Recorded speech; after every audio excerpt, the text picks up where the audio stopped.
SEGA.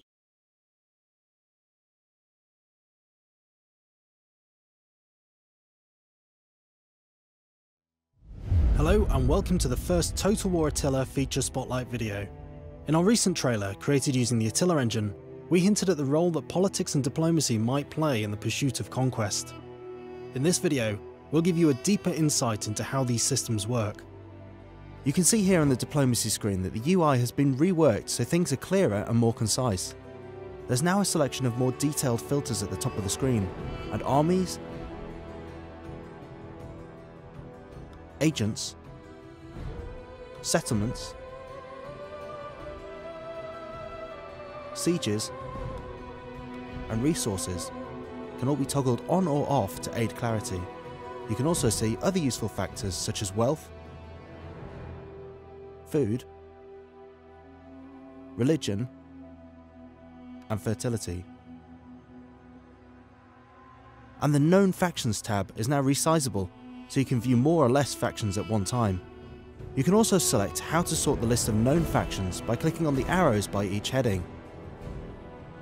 So if you want to say, arrange a diplomatic marriage, it's now easier than ever. A faction's strength is defined by its power, so the Western Roman Empire starts at rank 1, as it begins with a large number of armies and regions. This information is really useful to know when you're figuring out who to make peace with and who to wage war against.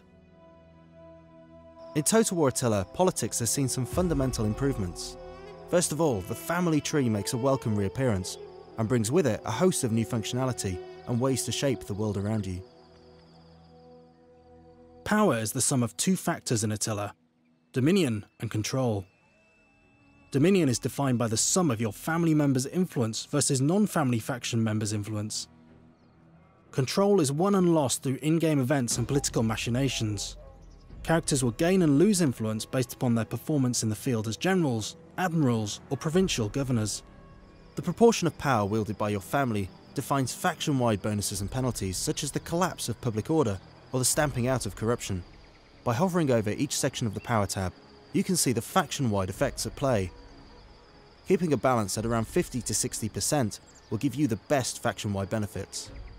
You can now assign governors to provinces, who will then reside in that province, affecting local development based on their personal skills. And having a governor assigned has now become a prerequisite for issuing an edict in a province.